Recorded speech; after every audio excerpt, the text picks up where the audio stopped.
절대쌍교, 고룡 원저, 재배고장.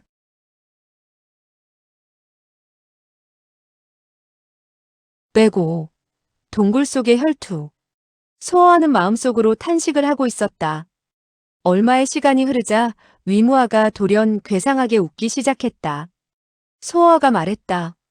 왜 웃는 것이오? 연남천 때문이야. 30년 동안 죽을 고생을 해서 연마한 무술이 아무 소용도 없게 됐지. 왜 소용이 없지요? 상대가 없어지게 된 거야.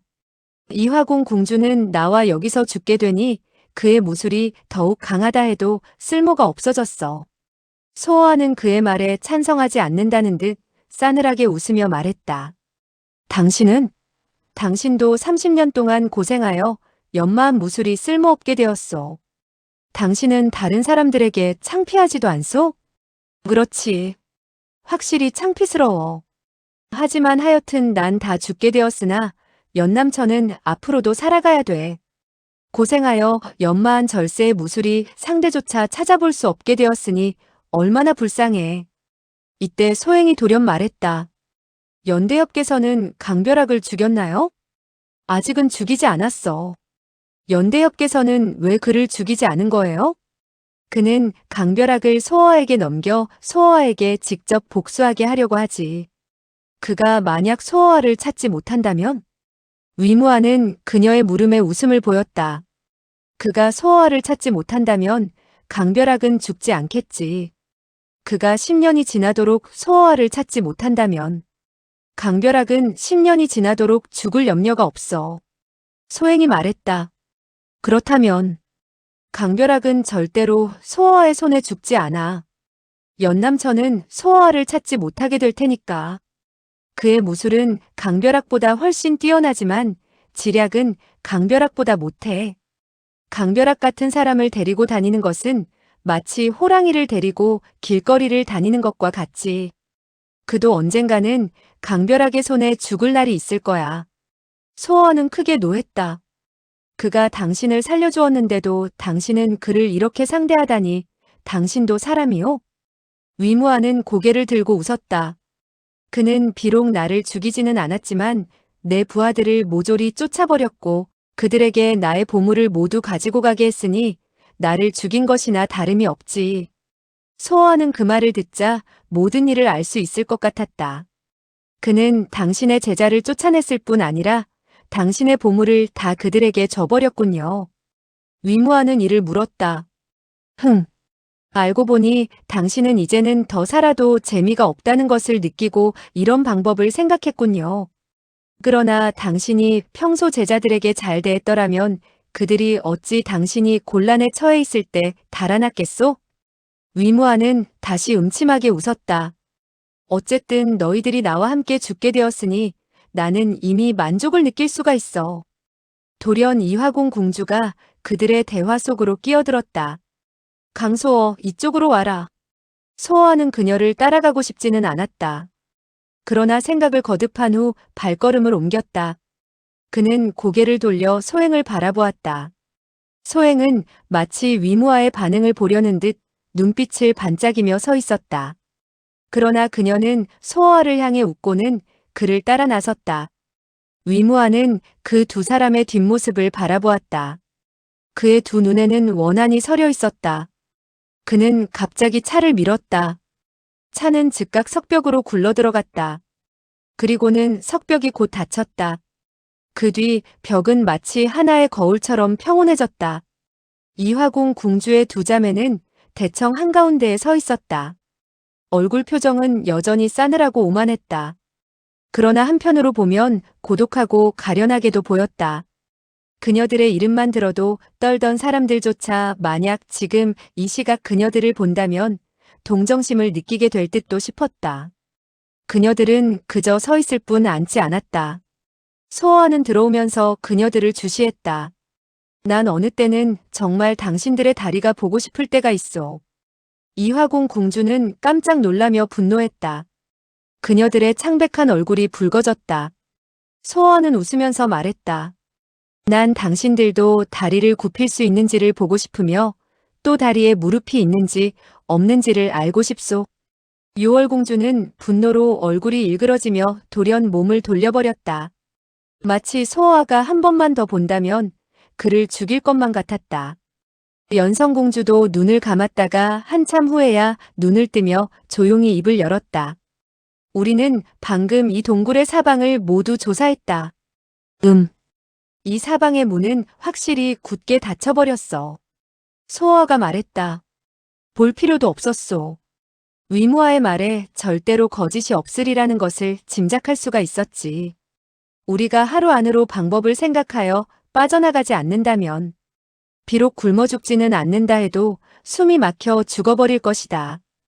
당신들이 방법을 생각해낼 수 있을 것 같소?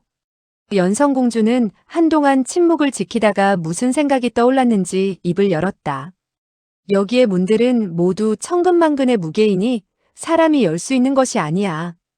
그러나 내 생각엔 위무아가 절대로 여기서 죽지는 않을 것이라는 느낌이야. 당신은 그가 필시 최후의 통로를 남겨놓았을 것이라고 생각한단 말이죠. 그렇죠? 그렇지. 그럼 날더러 그 통로를 찾으란 말이오? 연성공주는 다시 한동안 침묵을 지키다가 서서히 말했다. 내 생각엔 내가 위무아의 입에서 알아낼 수가 있을 것이라고 생각하는데 내가 정말 그런 재주가 있을 것 같소? 그가 만약 말을 하지 않는다면 우선 그를 죽여야지. 당신들은 왜 직접 손을 쓰지 않소? 그 원인은 위무아가 이미 말했어. 이런 때에도 당신들은 그놈의 개똥 같은 규칙을 따진단 말이오? 죽어도 규칙은 변경할 수가 없지. 소호아는 탄식을 한 후 말했다. 당신들 같이 고집이 센 사람들은 한평생 보기가 드물 거요.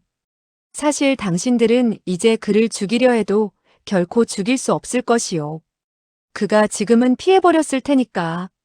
그러나 내가 손을 쓰지 않는다고 해도 내가 그를 찾아 도전한다면 그는 필시 나올 것이다. 그녀는 소행을 한번 바라보고는 다시 말했다. 그가 너를 죽도록 미워하니 기회가 있으면 그는 필시 직접 너를 죽여버릴 것이야. 그 말은 맞소. 다만 안타깝지만 나와 그가 싸우게 되면 죽는 사람이 그가 아니라는 사실이요. 연성공주가 대답했다. 너의 무술이 그보다 못한 것도 알고 있어. 그러나 내가 너에게 3시간 동안만 무술을 전수해주면 그는 너의 상대가 되지 않을 것이야. 뭐? 정말 그렇게 할 자신이 있어? 난 믿지 못하겠소. 연성공주가 담담히 말했다. 본문의 무술은 오묘하여 너희들은 상상할 수도 없어. 소호아는 돌연 입을 다물었다. 그는 한동안 고개를 숙이고 깊이 생각하는 듯 하더니 웃어버렸다. 그러다가 소호아는 갑자기 노하여 소리쳤다. 난 물론 그것이 농담이 아닌 줄 알고 있어. 그러나 당신들은 중요한 일을 잊었소. 무슨 일을 잊었다는 말이냐? 내가 왜 아무런 이유도 없이 힘들여 위무아와 싸운다는 것이죠? 연성공주는 놀랐다. 그를 죽일 생각이 없나? 그렇소. 그래. 그러나 내가 만약 그를 쓰러뜨리고 죽음으로 협박을 하면 그는 필시 최후의 길을 말해줄 것이다. 소호아는 그녀를 바라보며 웃었다. 그러나 내가 왜 그런 것을 알아야 하오? 넌 달아날 생각이 없느냐? 내가 왜 달아나야 하오? 이곳이 좋지 않소? 연성공주는 화가 머리끝까지 치밀었다. 그녀는 안색이 창백해져서 말을 하지 못했다. 소호아는 유유히 말했다. 난 하여튼 중독이 되었으니 꼭 죽고 말 것이요. 당신들이 나의 독을 해소시킨다 해도 나는 화무결의 손에 죽을 것이요. 내가 어떻게 하든 죽어야 한다면 난 여기서 죽는 것이 좋겠소. 내가 보기엔 이 무덤이 상당히 화려하니까. 그는 한바탕 웃고 나서 다시 말했다. 내가 만약 여기서 죽지 않고 나중에 당신들이 나에게 무덤을 만들어준다 해도 이처럼 화려하지는 못할 것이요. 연성공주는 그의 말이 끝난 뒤에도 그를 한참이나 바라보았다. 내가 절대로 화무결의 손에 죽지 않을 것이라는 것을 보증하겠다. 소호아는 기쁜 빛을 보이면서 조용히 입을 열었다. 그럼 당신이 어떻게 말을 하는가에 달려있소. 당신이 만약에 금후에 나와 화무결이 싸우도록 압력을 가하지만 않는다면 난. 이때 요월공주가 돌연 무섭게 소리쳤다. 내가 화무결과 꼭 싸워야 하는 것은 변경할 수가 없어. 정 그렇다면 하는 수 없소. 우리 모두 여기서 죽음을 기다립시다. 연성공주가 말했다. 내가 만약 너에게 위무아를 이기게 하면 화무결도 이길 수가 있다. 내가 만약에 위무아를 죽일 수 있다면 화무결도 죽일 수 있다는 것을 잊지 말아라. 소어하는 눈을 깜빡거리면서 말했다. 그 말도 괜찮지만 난 믿을 수가 없소. 왜 믿지를 못하지? 화무결은 당신들이 어릴 때부터 키워왔으니 당신들의 제자일 뿐만 아니라 아들과도 같은 것이요. 그런데 나는 당신들의 원수의 아들이요. 내가 만약 무술이 뛰어났다면 벌써 당신들을 죽였을 것이요. 지금 당신들은 나에게 무술을 전수해 당신들을 죽이라고 하니 이런 말을 누가 믿겠소? 연성공주는 그녀의 언니를 바라보았다. 요월공주는 기다렸다는 듯이 천천히 입을 열었다. 그 중에는 마땅히. 소어하는 눈에서 빛을 내며 그녀의 말에 귀를 기울였다.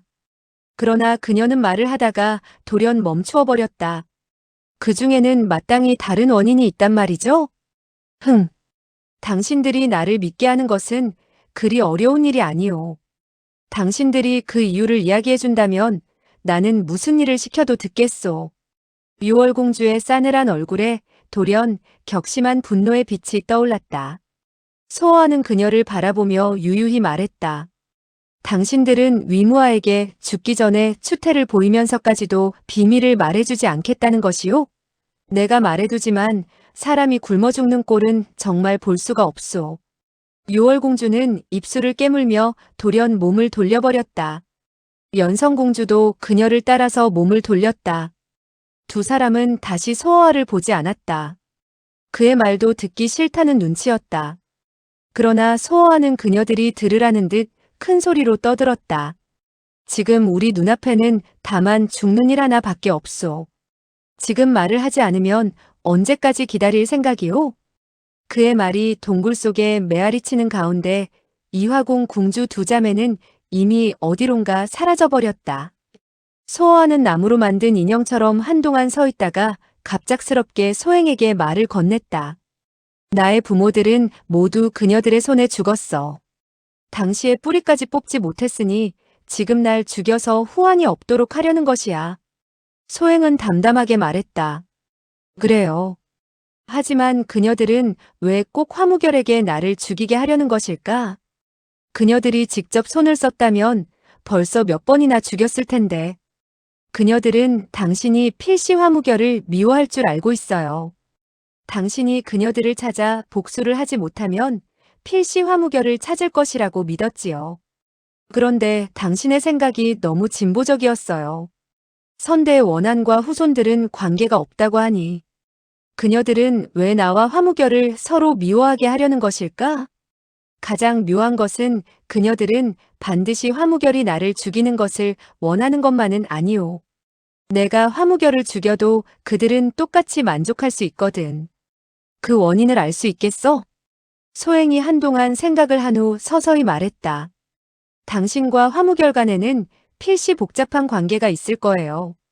소어하는 갑자기 눈앞이 밝아지는 것을 느꼈다. 그러나 그는 곧 이맛살을 찌푸리며 말했다. 그러나 나와 화무결과는 아무런 관계가 없어. 나는 태어나자마자 악인국에서 자랐고 세상에는 친척이라고 부를 만한 사람이 없어. 그는 소행의 손을 끌면서 말했다. 나는 내가 매우 영리한 사람이라는 것을 알아.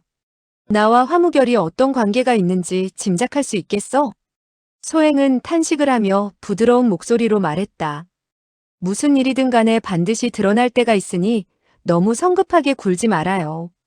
내가 애태우는 것이 어리석어 보이냐? 그는 그녀의 손을 놓고 땅에 누워서 멍하니 넋을 잃었다. 동굴은 무덤처럼 조용했다. 석벽에서 흘러나오는 부드러운 빛이 소어와의 얼굴을 비추었다. 그는 본래 매우 오만하고 강하고 매력이 넘치는 얼굴이었다. 그러나 지금의 그의 얼굴은 매우 피곤에 젖어 있었다. 소행은 멍하니 바라보며 눈물을 흘렸다. 얼마가 지난 뒤 소아가 중얼거렸다. 소행, 이것을 알아야 돼. 난 죽음을 두려워하지는 않아. 그러나 이렇게 아무것도 모르면서 죽는 것은 견딜 수가 없어. 견딜 수가 없단 말이야. 소행은 눈을 비비며 부드러운 목소리로 말했다. 당신은 죽지 않을 거예요. 다만 당신이. 소아는 갑자기 자리를 박차고 일어났다. 너는 밖으로 통하는 길을 알고 있지?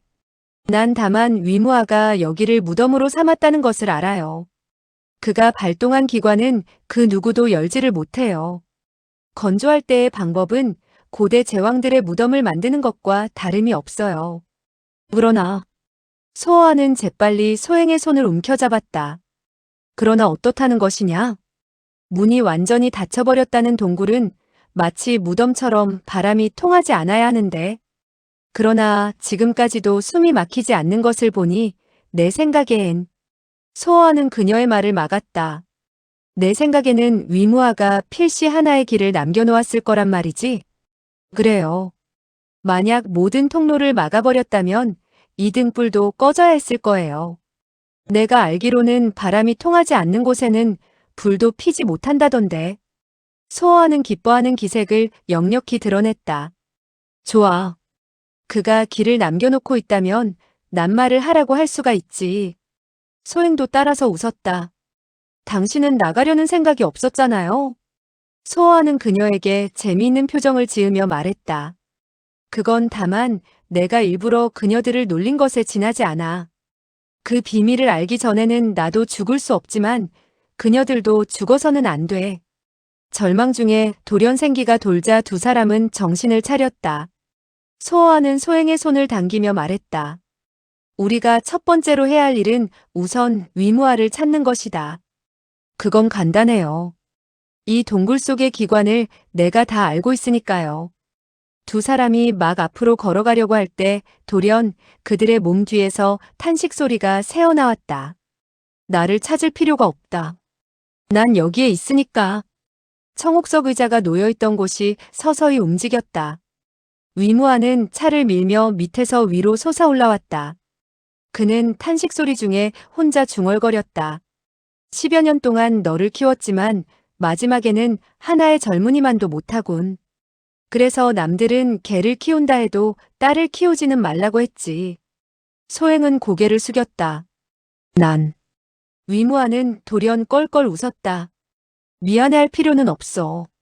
내가 그를 도와 날 죽인다 해도 너를 원망하지는 않을 거야. 이런 젊은이라면 나도 따라 나섰을 거야. 소아는 웃으면서 말했다. 당신은 비록 악당이지만 좋은 것과 나쁜 것은 구별할 줄 아는군요. 위무아는 껄껄 웃어댔다. 나에게 좋은 말로 아부할 필요는 없어. 내가 무슨 말을 하던 간에 나는 너를 내보낼 수가 없어졌어. 여기는 세 개의 돌문이 있지만 모두 기관으로 통제되어 있지. 그리고 그것의 가치는 단 한 번밖에 사용할 수가 없다는 거야. 문이 닫힐 때 난 이미 여기에서 죽을 각오를 하고 있었어. 그는 소행을 바라보며 웃었다. 너는 어째서 다른 통로가 있다고 생각했지? 소행은 안색이 무거워졌다. 이때 소아가 큰 소리로 말했다. 그러나 이곳에는 공기가 통하고 있지 않소? 그렇지. 하지만 너는 문을 통해 공기가 들어오는 것으로 아느냐? 그는 손을 저으면서 계속 말을 이었다. 이토록 큰 곳에 이렇게 많은 사람들이 세계의 문에 의지하여 환풍을 했다면 벌써 질식하여 죽었을 것이다. 흐흐, 너는 비록 영리하긴 해도 알고 있는 것이 많지는 않군. 난 쥐가 아니라서 쥐구멍에서 살아보진 않았소. 그래서 쥐가 무엇으로 바람을 통하게 하는지는 모르오. 사실 그는 정말 모르는 것은 아니었다. 다만 위무아로 하여금 계속 얘기를 이끌어내서 조그만 실마리라도 찾아내려 한 것이다. 내가 계책을 생각하고 있는 것을 알 수 있어. 나로부터 이 바람이 통하는 곳을 알아내려고 하는데 말해두겠지만 그런 고민은 할 필요가 없다. 왜? 난 공기통을 만들 때 쥐들이 구멍으로 달아날까봐 걱정을 했었지. 그는 크게 웃으며 계속해서 말했다. 쥐새끼도 나가지를 못하는데 내가 나갈 수 있을 것 같으냐? 소호아는 잠시 침묵을 지키다가 돌연 물었다. 왜 공기통을 봉쇄하지 않았소? 내가 왜 공기통을 봉쇄해야만 하지? 우리가 너무 빨리 죽을까봐 걱정해서요? 위무아는 다시 껄껄 웃어댔다. 바로 그것이다. 많은 힘을 들여서 너희들을 이쪽으로 모셨는데 어찌 그냥 너희들을 죽이겠나? 천천히 죽음을 즐길 수 있도록 해야지. 그래야 너희들이 죽기 전에 추태를 부리는 것을 볼 수 있지 않겠어? 세상에 이보다 더 재미있는 일은 없을 거야. 그는 생각할수록 재미있다는 듯 허리를 펴지 못할 정도로 웃어댔다. 그러나 소호아는 나름대로 생각이 있었다. 도대체 무슨 추태를 보인다는 것이오? 위무아는 눈에서 빛을 내며 대답했다. 이화궁 궁주 두 자매는 절대로 함부로 앉지 않을 것이다. 어떤 곳도 그들은 더럽다고 생각하고 있으니까. 그러나 3일 안에 그들은 남자들이 잔 침대에서 자게 되겠지. 그녀들은 당장은 아무것도 먹지 않는다 해도 며칠이 지나면 쥐들을 먹을지도 모르고 어쩌면 너희들을 삶아 먹을지도 몰라. 소호아는 그 말에 크게 웃었다. 그녀들이 우리를 삼켜버렸으면 좋겠소. 우리는 그녀들의 뱃속에서 죽고 싶소. 그는 겉으로는 비록 웃고 있었지만 속으로는 점점 소름이 끼쳐오고 있었다. 그는 위무아의 말이 전혀 근거 없는 말은 아니라고 생각했다. 아무리 선량한 사람이라도 미치도록 배가 고프면 잔인해지고 마는 것이라 생각했다. 그땐 사람과 맹수를 구별하기가 어렵다. 위무아는 웃으면서 다시 말했다. 그리고 너희 네 사람은 모두 처녀 총각이니 인생의 맛을 보지 못했을 거야. 죽어갈 때에는 돌연 그대로 죽어가는 것이 억울해서 그 일의 맛이 어떤지 시험해보게 될 것이다. 그의 눈은 음탕한 빛으로 가득 찼다. 머릿속은 이미 그때의 광경을 생각하는지 미친 듯이 웃었다. 그때가 되면 너는 보배가 될 것이야. 소행은 얼굴을 붉히며 땀을 계속 흘렸다. 소호아가 싸늘하게 말했다. 당신은 왜 그런 것을 시험해보지 않소? 위무아는 돌연 웃음소리를 멈추고 온몸을 떨었다. 소호아는 그의 굳은 양다리를 보며 다시 물었다. 알고 보니 당신은 애당초 틀렸군요. 그래서 이런 미친 사람이 되어버렸군요. 난 처음에는 당신이 매우 미웠소. 그러나 지금은 불쌍하여 동정하고 싶소. 위무아는 괴상한 고함을 지르며 소호아 쪽으로 몸을 날렸다.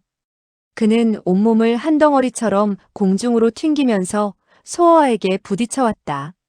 소호아가 슬쩍 피해버리는 순간 그의 양손이 돌연 번개같이 소호아의 목과 양눈을 향했다. 또한 위무아의 손에서 갑작스럽게 10개의 갈퀴가 솟아나와 소호아의 팔을 향했다. 그의 손가락에는 사촌 정도나 되는 길이의 손톱이 길러져 있었다. 불빛 아래서 10개의 손톱이 빛을 내었다. 독이 있는 손톱이었다.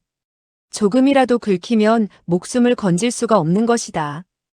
그가 달려오는 자세에는 3가지의 변화가 숨겨져 있었다.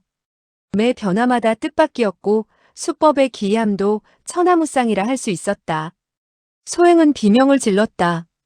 소호아는 땅을 구르며 삼장 밖으로 나아갔다. 비록 전통의 수법은 아니었지만 소호아가 급하게 창안한 것이었다. 소호아의 가장 무서운 점은 바로 임기응변에 능통한 것이었다. 위무아는 진기가 사라지는 것을 느꼈다. 그의 무술이 아무리 고강하다 해도 나는 새처럼 공중에서 몸을 돌릴 수는 없는 것이다. 그가 땅에 떨어지자 소호아가 기선을 잡았다. 소호아는 그의 양다리가 페인과 다름없다는 것을 알고 있었다.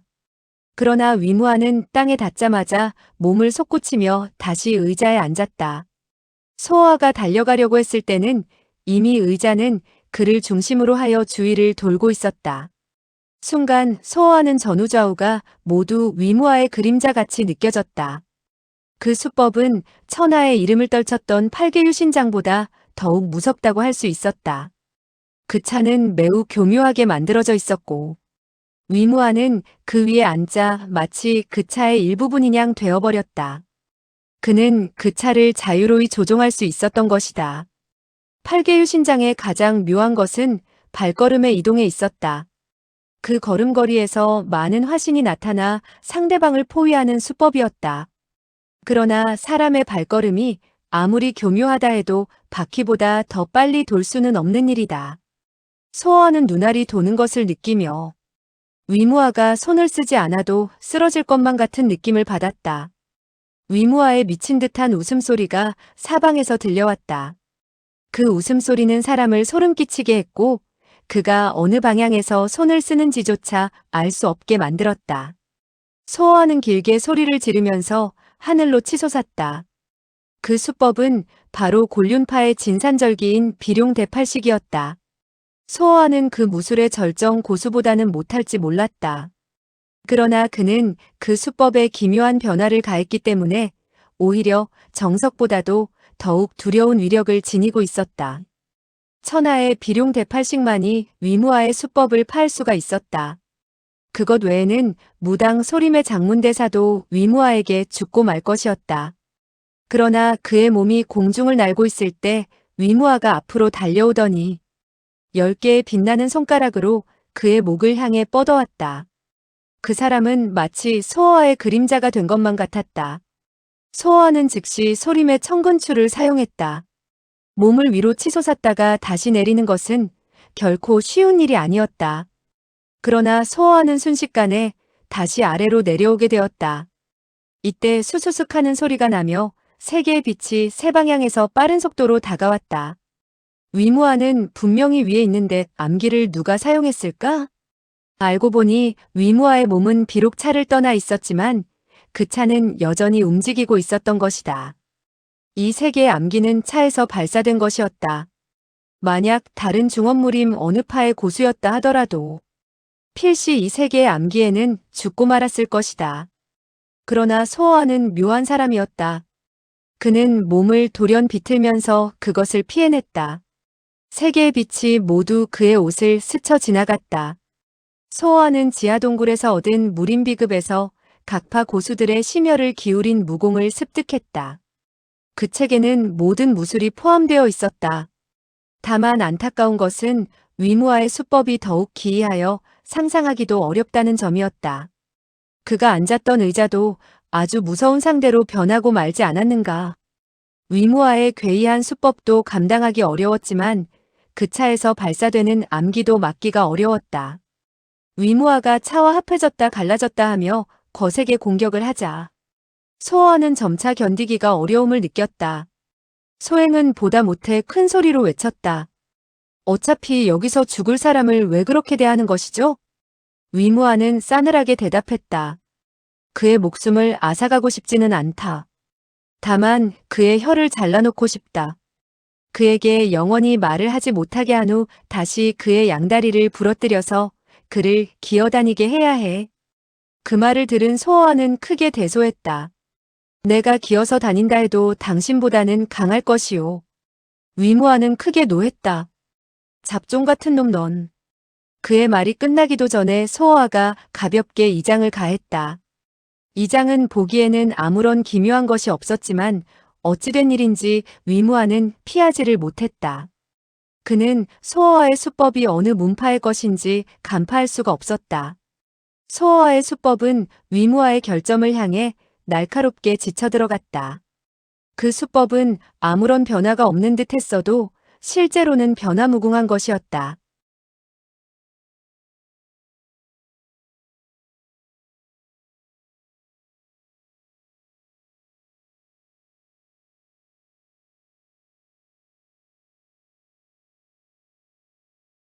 절대쌍교 고룡원저 제106장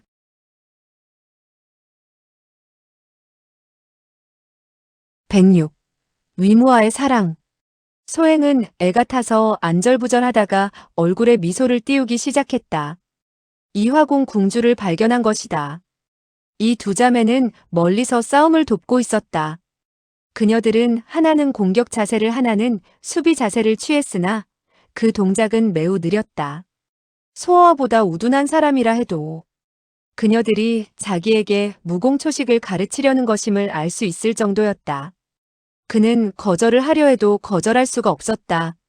유월공주가 방금 사용한 수법을 소어아가 펼치자 위무아는 과연 두 눈이 휘둥그레지고 말았다. 위무아가 다시 공격을 해오자 그는 연성공주의 수법을 사용했다. 이 수법들은 보기엔 위력이 없는 것 같았다. 그러나 10번의 수법이 지난 다음부터 소어아는 차츰 우세를 보이기 시작했다. 이때에야 소어아는 그들의 무술이 얼마나 신비한 것인가를 알았다. 그 평탄한 수법들은 모두 위무아를 극복하는 것들 뿐이었다. 그녀들은 비록 위무아와 직접 싸우지는 않았지만 위무아의 무술의 결점을 모두 알고 있었다. 그녀들은 위무아를 쳐다보지도 않았지만 위무아가 다음에 무슨 수법을 쓸지 다 예상하고 있지 않은가. 위무아가 그녀들을 발견했을 때에는 이미 숨도 제대로 쉬지 못할 정도가 되어 있을 때였다. 그는 자신의 기이한 수법이 그토록 쉽게 패할지는 몰랐다. 이화궁 궁주의 수법은 비단 평범할 뿐더러 간단했다. 사실 그녀들은 이미 무공의 요점을 간파하고 있었던 것이다. 문장이 필요 없었고 단지 간단한 몇 마디로 재미있고 멋있게 무엇인가를 표현할 수가 있었다. 정말 무공이 절정에 달할 때에는 기이한 것이 필요 없었다. 소어는 크게 웃으며 말했다. 난 당신의 혀를 자르고 싶지도 않고 당신의 다리를 자를 생각도 없소. 다만 당신의 눈알을 파서 아무것도 보이지 않게 해야겠소. 바로 이때 돌연 딩하는 소리가 들려왔다. 이 소리는 동굴 밖에서 들려오는 것 같았는데 굉음은 온통 산을 진동시켰다. 소어는 기쁘면서도 놀랐다. 위무아의 차가 이미 삼장 밖으로 밀려나갔다. 그는 의자 밑에 통로로 달아나려고 했으나 이화궁 공주가 그의 길을 막았다. 두 사람의 표정은 여전히 싸늘했다. 연성공주가 소리쳤다. 강소어, 빨리 와서 손을 쓰지 않고 무엇을 하느냐? 위무아가 말했다. 잠깐 나도 할 말이 있어. 무슨 말이지? 밖의 소리를 들어보시오. 당신들이 여기에 갇혀 있는 것을 알고 있는 것 같소. 이때 산 밖에서 다시 딩하는 소리가 들려왔다. 연성공주는 기쁜 빛을 보이며 담담히 말했다. 그렇지. 이때 위무아가 냉소했다. 당신들이 살 수 있다고 생각하시오?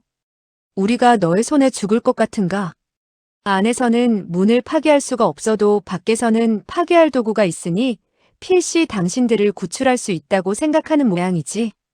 그래서 날 죽여도 괜찮단 말인가? 내가 이 산을 개척할 수 있었는데 왜 다른 사람은 못하지? 위무아는 고개를 들고 웃었다. 그렇지. 여기는 태반을 사람들이 개척한 것이오. 그러나 내가 얼마나 많은 사람과 얼마나 오랜 시간을 소비했는지 알고 있어? 그는 미친 듯이 웃으며 다시 말했다. 들어왔다가 나간 사람이 있다는 것을 내가 모를 줄 아느냐? 연성공주는 이맛살을 찌푸리며 말했다. 내가 알면? 그는 당신들이 산에 갇혀 있는 것을 알고 필시 전력을 다해 구출하려고 할 것이오. 그렇다면 내가 빨리 공기통이라도 봉쇄하여 당신들을 죽여야 하는데 내가 왜 걱정하지 않을까? 우리 이화궁의 부하가 문 하나도 파괴하지 못할 줄 아느냐? 물론 열 수 있겠지. 그러나 적어도 3일가량의 시간이 필요해. 3일 동안은 기다릴 수가 있다. 물론 3일 정도는 기다릴 수 있을 것이오. 그러나 밖에서 여기까지는 13개의 문이 있어. 100명을 동원한다 해도 한 달의 시간을 소요해야 들어올 수가 있어. 한 달? 적어도 한 달이요. 어쩌면 그것보다 훨씬 오래 걸릴지도 모르지. 연성공주는 요월공주를 바라보았다. 두 사람은 모두 안색이 변했다. 위무하는 말을 계속했다. 여기에는 먹을 것이 없소. 당신들이 아무리 큰 재주가 있어도 열흘 정도 이상은 버틸 수가 없소.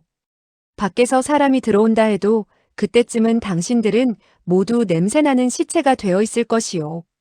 소어아가 돌연 큰 소리로 말했다. 정 그렇다면 우리는 더욱 너를 죽여버려야지. 그렇지. 나를 죽여야 내 앞에서 망신스러운 꼴은 보이지 않겠지. 다만 어떻다는 거냐? 위무아는 담담히 웃으며 말했다. 지금 나를 죽이면 너무 애석하다는 말이야. 애석하다고? 너를 개에게 먹여도 애석하지는 않아. 위무아는 여전히 화를 내지 않고 오히려 웃음을 보였다. 우선 나를 따라가서 몇 가지의 물건을 보는 것이 어때? 무엇을 말이냐? 나를 따라와 보면 알게 돼. 소아는 이화공 궁주를 슬쩍 쳐다본 후 말했다. 좋아. 당신을 따라가 보지. 나를 어떻게 할 수는 없으니까. 그는 차를 밀며 지하도로 들어섰다. 이화공 궁주는 그림자처럼 그의 뒤를 따랐다. 소아는 소행을 향해 말했다. 동굴 요새 아래에 지하실이 있는가? 네. 지하실에 도대체 무엇이 들어있지? 나도 몰라요. 한 번도 내려가지를 못했으니까. 소아는 놀랐다. 너까지도 내려가 보지 못했단 말이냐? 그는 이 지하실을 매우 소중히 취급해서 그 자신 외에는 그 누구도 들어가지 못하게 했어요. 그의 제자 몇 사람이 언젠가 몰래 지하실에 들어갔다가 그에게 들켜서 죽음을 당했어요. 소아는 이맛살을 찌푸리며 말했다. 지하실에서 도대체 무엇을 하지? 왜 사람이 보지 못하게 할까? 누구도 그가 밑에서 무엇을 하는지 모르지요. 그러나 일종의 이상한 소리를 들은 적은 있어요. 무슨 소린데? 그가 내려가기만 하면 밑에서는 툭툭 탁탁 하는 소리가 났고 때때로는 며칠 동안이나 끊이지 않았어요. 소아는 눈앞이 밝아지는 것을 느꼈다. 툭툭 탁탁. 그건 돌을 쪼개는 소리가 아니었을까? 그런 것 같아요. 소아는 크게 기뻐서 말했다. 밑에서 지하도를 파고 있었던 것이 아닐까? 위무아는 이때 이미 하나의 성문 앞에 다가서고 있었다. 그 문은 그가 남긴 비밀 통로인 것도 같았다. 소아는 급히 달려갔다. 그러나 그는 크게 실망하고 말았다. 성문 뒤에는 하나의 육각형의 석실이 있었으며 다른 문은 없었다. 그 석실에는 광선이 침침했다. 소아는 희미하게 하나의 큰 관을 볼 수 있었고 많은 석상들도 보았다. 위무아가 입을 열었다. 지금에야 믿겠지. 난 이미 여기에 나를 위해서 청석관을 준비했어. 소아가 물었다. 이 석상들은 무엇에 쓰는 것이오? 이건 모두 나의 걸작이니 불을 켜고 자세히 보게. 소아는 그의 웃음소리로 미루어 보아 필시 이상한 것이리라 느꼈다. 위무아는 벽에 놓여있는 불을 차례로 켰다. 그가 네 번째에 불을 붙였을 때 소아는 넋을 잃고 말았다. 그 석상들은 모두 이화공 궁주와 위무아 자신의 모습을 조각한 것이었다. 그리고 그것들은 모두 진짜 사람과 비슷했다. 세계가 일조로 나뉘어져 있었으며 그 자태는 모두 달랐다. 일조의 석상은 이화공 궁주인 두 자매가 땅에 꿇어앉아 위무아의 옷자락을 잡고 그에게 애걸을 하는 모습이었다. 두 번째 조의 석상은 위무아가 채찍으로 그녀들을 때리고 있는 모습이었다. 이화공 궁주 두 자매의 표정은 마치 살아있는 듯 했으며 그 채찍도 마치 진짜인 것 같았다. 세 번째 조에는 이화공 궁주가 땅에 누워 있었고 위무아가 그녀들의 가슴을 밟고 손에는 술잔을 들고 있는 모습이었다. 불빛 아래서 바라보니 무수한 이화공 궁주가 위무아의 학대를 받으며 매질을 당하고 소리치며 뿌리치고 있었다. 소아는 그제야 알았다. 위무아는 밑에서 조각을 하느라고 3일 동안 쉬지 않을 때도 있었던 것이다. 그는 이런 방법으로 자기의 욕구를 충족시키며 분노를 분출했던 것이다. 그러나 그 석상은 잘 새겨져 있었다. 정말 교묘했다. 흡사 살아있는 것만 같았다. 석상마다 예술작품이라 하지 않을 수 없었고 모두가 다 걸작들이었다. 소아는 그 석상들을 보면서 탄성을 울렸다. 이 미친놈이 이런 천재일 줄은 몰랐는데. 이화공 궁주는 분노에 찬 나머지 온몸을 부들부들 떨고 있었다. 그녀들은 쏜살같이 달려들어 석상을 들어 던져버렸다. 소아는 길게 한숨을 내쉬며 중얼거렸다. 애석하구나. 만약에 이 석상들을 남겨놓으면 가치가 클 텐데. 그렇게 견고해 보이던 석상들도 이화공 궁주의 손에서는 종이 조각 같았다. 무수한 세월 동안 심혈을 기울인 석상들이 순식간에 산산조각이 나버렸다. 위무아는 그것을 조용히 바라보며 움직이지도 않았다. 연성공주가 드디어 그의 앞으로 달려와 소리쳤다. 너 이 짐승아. 이번에도 너를 놓아줄 것 같으냐? 그녀는 위무아의 옷을 잡아 그를 의자에서 드러내 석벽으로 던졌다. 펑 하는 소리가 나면서 위무아는 산산조각이 나버렸다. 그러나 사람의 몸이 어찌 산산조각이 날 수 있단 말인가? 연성공주는 놀랐다. 그제야 그 위무아가 돌로 만들어졌고 다만 옷을 입혔다는 것을 알 수가 있었다. 진짜 위무아는 이미 어디론지 달아나 버린 뒤였다. 소어하는 눈길을 돌리며 소리쳤다. 이거 야단이군. 이번에는 정말 큰일 났는데. 석실의 문은 이미 닫혀 있었고 사방은 석벽뿐이었다. 이화궁 궁주가 무거운 돌을 던져보았으나 석벽은 움직일 생각도 하지 않는 것 같았다. 그들은 석벽을 열기 위해 여러 가지 방법으로 시도해 보았다. 그러나 바늘 크기의 구멍도 뚫리지 않았다. 소어아가 포기를 했다. 그러나 그는 여전히 약간의 힘은 남겨두고 있었다. 소행이 그와 같이 석벽을 기대고 앉았다. 소어아는 한숨을 불어내며 말했다. 정말 위무아에게 탄복했어. 그는 무서운 소환이 있는 사람이야. 소행이 침묵을 지키다가 그의 말을 듣고 대답했다. 그는 이미 우리를 가둬 죽일 수가 있었는데 왜 여기까지 데리고 왔을까요? 소어아는 입가에 웃음을 띄웠다. 그 이유는 너무 많아. 첫째, 우리를 여기에 가두어두면 자유로이 활동할 수가 있고, 심지어는 마음대로 먹고 즐기다가 우리가 굶어 죽은 후 나갈 수도 있지. 그는 자신도 죽겠다고 하지 않았어요? 그가 정말 우리와 같이 죽을 것 같아? 그의 함정이야. 그의 목적은 우리를 여기까지 유인해 오려던 것이었어. 밖에서 한 말은 모두 유희에 불과해. 소행은 고개를 숙이며 탄식을 했다. 소어하는 쓸쓸한 표정을 버리지 못했다. 우리는 마치 우리 속에 갇혀있는 원숭이들처럼 그의 장난감이 된 것이야. 당신은 지금 그가 몰래 보고 있을 것으로 생각하고 있어요? 그가 우리를 여기에 가둔 것은 우리가 죽기 전에 무슨 변화가 있으며 어떤 추태를 부릴 것인가 보고 싶어서야. 소행은 아무 말도 하지 못했다. 한참 후 소어아가 돌연 웃으면서 중얼거렸다. 내가 죽기 전에 어떻게 될 것인지는 나 자신도 생각하지 못할 거야. 이건 재미있는데? 소행은 몸을 움직여 그의 몸에 기댔다. 당신은 어떻게 죽든 간에 필시 귀여울 거예요. 소어하는 손가락으로 그녀의 입술을 가볍게 누르며 말했다. 내가 어쩌면 너를 잡아먹을지도 모르는데 넌 두렵지도 않아? 소행이 부드러운 목소리로 말했다. 그럼 우리 둘이 한 사람이 되는데 무엇이 두렵겠어요? 소어하는 그녀를 잠시 바라본 후 탄식을 했다. 너는 너무 영리해. 그렇지 않다면 틀림없이 너를 좋아했을 거야. 소행이 얼굴을 붉히며 입술을 깨물었다. 내가 들은 바에 의하면 여인은 아기를 낳으면 영리하지 않게 된다고 했어요. 만약에 평상시였다면 소어하는 이런 말을 듣고 필시 웃어버렸을 것이다. 그러나 지금 그는 가슴속에 달콤하고도 짜릿한 감정이 용솟음쳐 오름을 느낄 수가 있었다. 그것은 그 자신도 어떤 느낌인지를 몰랐다.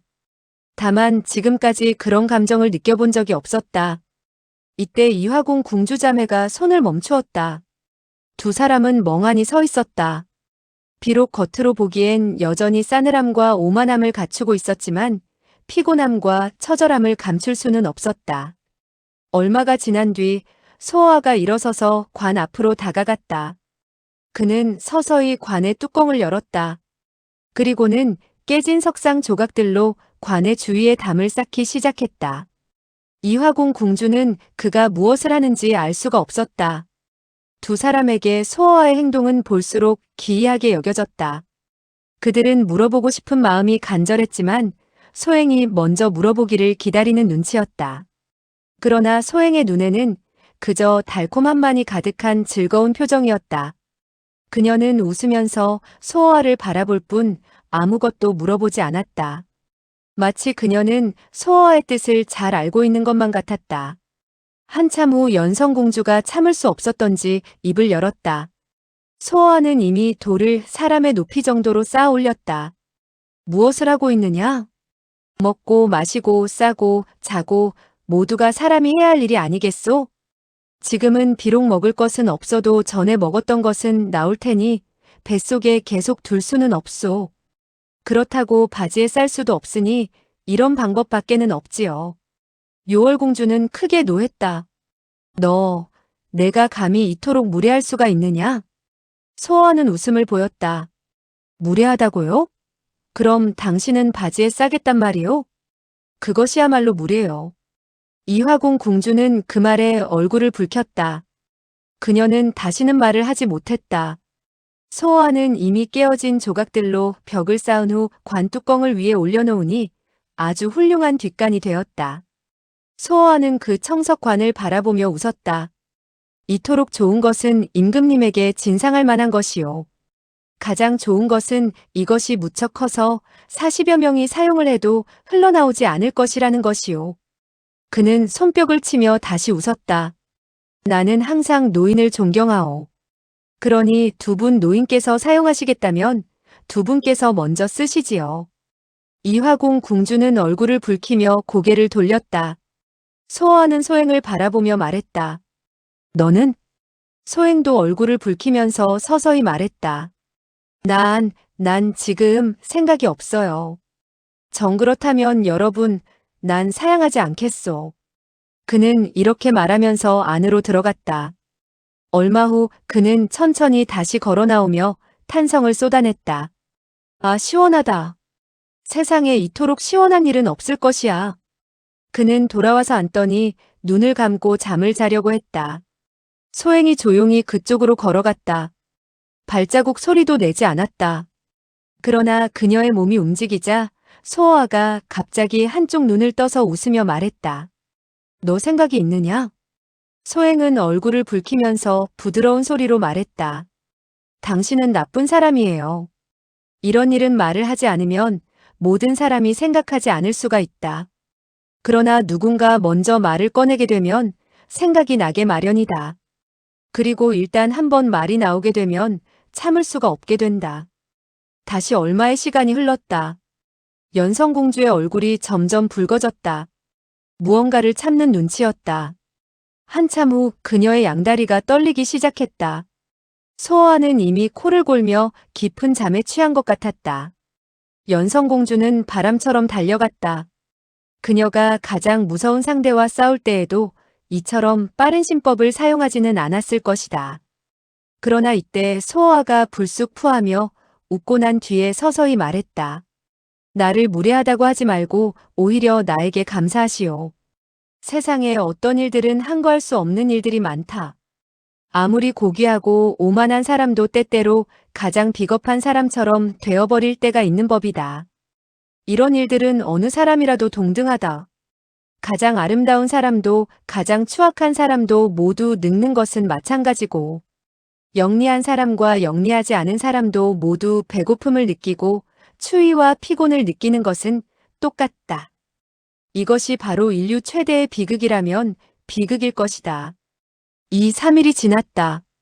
그러나 그들에게는 마치 10년 세월처럼 느껴졌다. 소행은 이화궁 궁주가 앉아있는 것을 보자 위무아가 한 말이 생각났다. 그녀는 속으로 탄식을 했다. 우리는 정말 위무아가 말한 것처럼 되어버릴까? 그녀는 눈길을 돌려 소호와를 바라보았다. 그녀는 소호와가 무슨 생각을 하는지 알 수가 없었다. 그는 팔베개를 한 채 눈을 감고 있었다. 소호와는 마치 자기 방에서 편안하게 누워 잠이라도 자는 듯 태어냈다. 바로 이때 천정 위에서 돌연 하나의 구멍이 생겼다. 그리고 무엇인가가 위에서 떨어졌다. 귤이었다. 꼭 한 개의 귤이었다. 그 귤은 황금보다도 더 귀중해 보였다. 그 한쪽의 귤을 먹기만 해도 화무결이 올 때까지 견딜 수 있을 것만 같았다. 소행은 그 귤을 바라보자 눈이 멍해졌다. 그녀는 하나의 귤이 이렇게 자기의 마음을 움직일 줄은 몰랐다. 이때 이화궁 궁주자매의 눈도 그 귤 때문에 변하기 시작했다. 만약 다른 것이었다면 이렇게 사람의 마음을 움직이지는 못했을 것이다. 그러나 이 수분이 많은 귤은 목마른 것과 배고픈 것을 동시에 해결할 수 있으니 바로 그들에게 꼭 필요한 것이었다. 연성공주가 서서히 일어섰다. 그때 돌연 소어아가 그녀를 보고 크게 웃었다. 그토록 고귀한 이화궁 궁주도 남이 먹다 버린 걸 주워 먹겠다니 재미있는데. 순간 연성공주는 멈추어 섰다. 그녀의 손이 떨리기 시작했다. 그러나 그녀의 눈은 여전히 그 귤을 바라보며 움직이지 않았다. 소어아는 유유히 웃으며 말했다. 잊지 마시오. 위무아의 한 쌍의 도적 같은 눈이 몰래 당신을 바라보고 있어. 당신이 만약 그 귤을 먹는다면 그는 배꼽이 터지도록 웃어버릴 것이오. 연성공주는 얼굴의 근육까지 떨면서 마음의 고통을 참고 있었다. 그 귤이 유혹하는 힘은 정말 대단했다. 그러나 그녀는 결국 눈을 감고 앉아버렸다. 그녀는 죽어도 남에게 웃음거리가 되고 싶지는 않았다. 10만 명의 사람 중에 이런 사람은 한 명 아니면 2명밖에 없을 것이다. 소어는 웃으며 말했다. 그러나 난 남이 버린 물건을 주워 먹어도 웃는 사람이 없을 것이요. 나의 얼굴은 성벽처럼 두꺼우니까요. 그는 이렇게 말을 하면서 그 귤을 집어들었다. 소행은 눈을 크게 뜨고 그를 바라보았다. 그녀는 설마 그가 혼자 귤을 먹을까 하고 생각했다. 그녀는 정말 소어아를 이해할 수가 없었다. 소어아는 귤을 갈았다. 과즙이 얼굴에 튀겼다. 그는 그것을 혀를 내밀어 빨며 중얼거렸다. 달콤하고 향기로운데 낯이 두꺼운 것도 나쁜 일은 아니지. 그는 돌연 소행에게 웃으면서 말했다. 너의 얼굴도 결코 얇은 것은 아닐 테니 반쯤 먹어라. 이런 때 귤을 반이나 주는 것은 결코 쉬운 일은 아니다. 그의 부모라 해도 쉽게 주게 되지는 않을 것이다. 이건 비단 인자한 마음뿐만 아니라 희생의 용기도 필요했다. 만약 다른 사람이었다면 이런 일을 할 때 필시 의리 있는 척이라도 해서 남의 존경을 받으려고 할 것이다. 그러나 소어아는 이런 일을 할 때 남을 욕하는 사람이었다. 소행이 웃으면서 부드러운 목소리로 말했다. 때때로 정말 이상하게 여겨져요. 강도의 입을 가지고 있으면서도 선량한 마음을 가진 사람도 있군요. 그러나 어떤 사람은 본래부터 강도와 좀 비슷하지. 네. 내가 알기로 어떤 사람은 속이고 강탈해서 10만 양의 은을 모은 뒤 도로 포장을 했지. 강도가 좋은 사람이 된 거야. 소행이 반쪽의 귤을 들고 웃으며 말했다. 그래도 구두쇠보다는 낫지요. 소어아는 남은 반쪽에 코를 대고 냄새를 맡더니 돌연 일어서서 이화궁 궁주 자매의 앞으로 갔다. 당신들은 나를 보지 않아도 향내는 맡을 수가 있겠지요? 이화궁 궁주는 고개를 돌리고 그를 외면하고 있었다. 소어아는 돌연 반쪽의 귤을 그들의 앞에 놓고 말했다. 이것은 당신들 것이요. 유월공주는 안색이 창백해지며 소리쳤다. 가져가라. 난 너의. 소어아는 그녀의 말을 가로막았다. 당신들은 절대로 남이 먹다 버린 것을 먹지 않는다는 것을 알고 있어. 그러나 이 반쪽의 귤은 내가 공경히 보내온 것이니 두 분은 마음 놓고 잡수십시오. 이화궁 궁주는 서로 바라보며 놀란 표정을 지었다. 얼마 후 연성공주가 먼저 입을 열었다. 내가 왜 우리들에게 이렇게 하는 것이냐? 소어아는 한참 동안 사이를 두었다가 조용히 대답했다. 다 죽어갈 때에도 자기의 신분을 지키며 망신을 당하지 않으려는 사람들에게 탄복했기 때문이요. 그는 웃으면서 계속 말을 이었다. 이건 내가 당신들을 존경해서 드리는 것이니 안 받지는 않겠죠? 소행이 그에게 미소를 보내고 있었다. 그녀는 이미 소어아가 귤의 반쪽을 그들에게 줄 것을 알고 있었다. 소어아는 웃음 띤 얼굴로 다시 걸어왔다. 마치 그는 100개의 귤을 먹다가 남은 반 개를 남에게 준 것 같은 인상이었다. 소행은 짐짓 토라진 척 말했다. 난 아직 당신이 왜 그렇게 하는지 모르겠어요. 방금 내가 말을 했잖아. 생각을 해봐. 그들이 창피를 두려워하지 않았다면 우리가 어찌 이 귤을 먹을 수가 있겠어? 소행이 나머지 반 개의 귤을 손으로 만지작거리며 말했다. 당신은 왜 귤의 반은 그들에게 주고 나머지 반은 나에게 주는 것이지요? 이 귤은 이미 내가 가져왔으니 나의 것이야. 하지만 그 반은 나와 같이 얼굴이 두꺼운 너의 것이지. 그러나 나의 반쪽은 남에게 주든 안 주든 나의 일이니 너와는 상관이 없어.